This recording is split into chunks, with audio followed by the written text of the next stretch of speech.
Bonjour. L'évangile de Jean au chapitre 6, les versets 1 à 15, nous permet d'imaginer ce lieu désertique où Jésus, dans l'évangile, nourrit la foule affamée avec 5 pains et 2 poissons. Cet endroit aride où la faim et la fatigue pesaient bien entendu sur les cœurs, n'est-ce pas là une image de notre monde? Un monde en vérité désenchanté, sans espoir, où l'on cherche du sens sans le trouver, où l'homme semble voué à sa perte dans des conflits incessants, où Dieu semble même relégué à un lointain silence. Eh bien pourtant, au cœur de ce désert, Jésus agit. Il prend le peu que les disciples offrent, le bénit, le partage et le donne. Et ce peu devient abondance, assez, nous dit notre texte, pour nourrir des milliers de personnes. Ce miracle, bien entendu, évoque la Sainte Seine, l'Eucharistie, mais aussi notre vocation, parce qu'au travers de notre témoignage très concret et commun de chrétiens, nous sommes appelés à offrir le peu que nous sommes, notre peu, nos joies, nos peines, nos combats, pour que le Christ puisse le transformer en vie pour le monde. En somme, notre témoignage, c'est symboliquement, mais concrètement aussi, d'être pain rompu, vie partagée, comme Jésus l'a fait pour nous. Car même ce qu'on pourrait considérer comme un petit rien offert peut devenir énorme. Cela dit par le baptême, nous rappelle l'apôtre Paul, c'est au chapitre 6 de sa lettre aux Romains, eh bien nous sommes assimilés, unis, incorporés au Christ, participant à notre tour à son mystère. Et ce que Jésus nous partage avec générosité et bienveillance ne nous nourrit pas pour nous-mêmes seulement, mais pour que nous portions la présence du Christ là où elle manque. Nous sommes appelés à bénir le monde, non par de grands discours, mais par des gestes concrets. Pour notre part, ce sera peut-être une parole d'encouragement, un service rendu, une prière ou une bénédiction offerte dans le secret. C'est vivre de son amour, c'est laisser son amour et sa tendresse façonner nos vies. C'est d'abord ainsi que nous proclamons sa mort et sa résurrection, non seulement par nos paroles, mais par notre manière d'être, de vivre, de partager. Notre vocation commune de chrétiens dans ce monde, là où le Seigneur nous a placés, ici et maintenant, c'est d'incarner par nos pensées, nos paroles et nos actes, par le partage de la vie et de l'amour reçu de Jésus-Christ, partager notre reconnaissance, notre action de grâce, qui se dit d'ailleurs Eucharistia en grec, qui a donné Eucharistie justement en français, action de grâce, reconnaissance. Nous pouvons partager cette reconnaissance et la partager très concrètement avec les autres.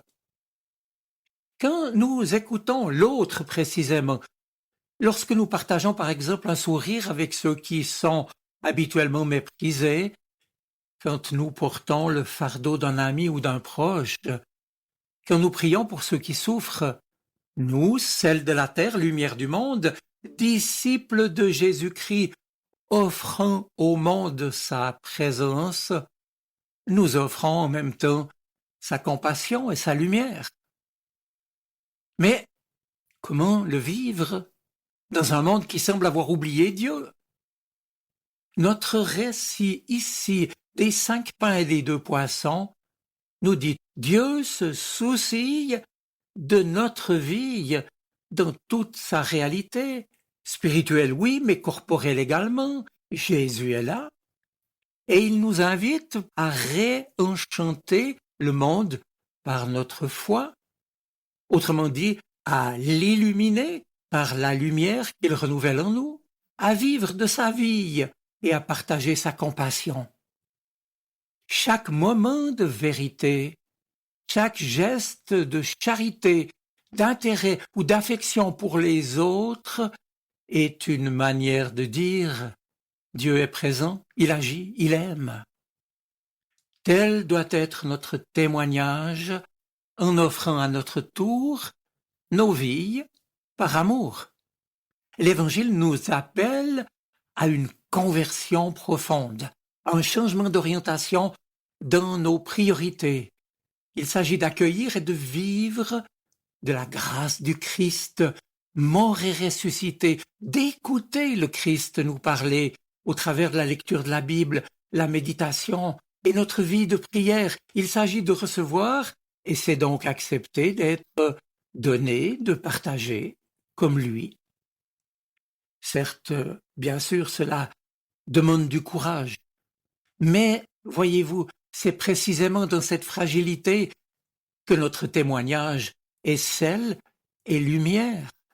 Et pour le dire autrement, nous ne sommes pas appelés à être parfaits, mais fidèles.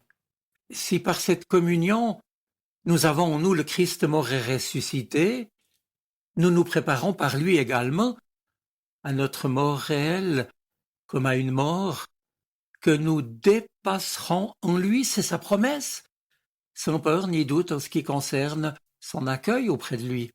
Allons vers notre Père, dans sa lumière, à la vie éternelle. Savez-vous à ce sujet pourquoi ici il n'y eut que 5 pains et 2 poissons? Eh bien simplement parce qu'à l'époque, c'est ce que recevaient chaque semaine les orphelins qui n'avaient personne pour s'occuper d'eux. 5 pains, 2 poissons, rien de plus. C'était en quelque sorte ce que leur donnait l'assistance sociale, si l'on peut dire, en Israël, pour vivre pendant une semaine. Eh bien lui, l'enfant qui a donné ces 5 pains et ces 2 poissons, il a tout donné à Jésus. Et tous, parce que Jésus est intervenu, avec ce peu, ils ont pu être nourris. Eh bien vous, mes amis, vous reconnaissez-vous dans l'histoire du garçon avec ses 5 pains et ses 2 poissons? Vous sentez que vos ressources sont-elles aussi limitées, et les miennes également, et vous vous demandez ce que Dieu pourrait bien vous faire? Ne vous découragez pas, gardez les mains ouvertes. Certes, Dieu n'a pas besoin de nous pour sa mission déjà victorieuse, mais il nous invite à y participer, à ce rayonnement d'amour, à le rejoindre dans la victoire.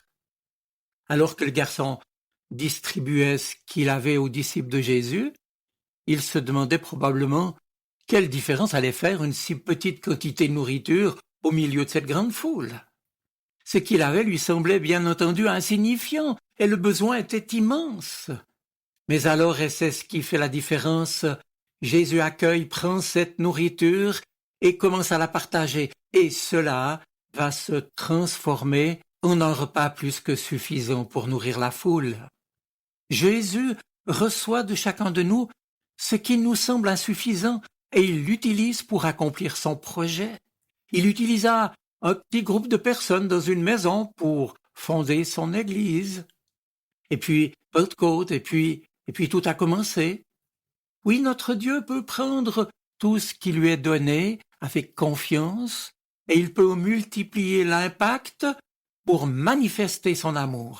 Dieu est multiplicateur. Et le jeune de cette histoire l'a appris ce jour-là. Une écoute patiente, un mot gentil, un geste bienveillant et compatissant, un travail bien fait, un don fait avec confiance, espérance et amour, une souffrance offerte aussi, une prière fervente. Eh bien voilà les pains et les poissons de notre témoignage. Alors courage. Avec le Seigneur, rien ne se perd, mais tout peut devenir signe de sa présence agissante dans ce monde. Je vous souhaite une bonne semaine. Soyez bénis. Amen. Sa parole résonne dans mon cœur. Elle est vivante, elle parle. Elle m'aide à choisir, m'illumine. Elle est vivante, elle est poignante, elle touche mon cœur.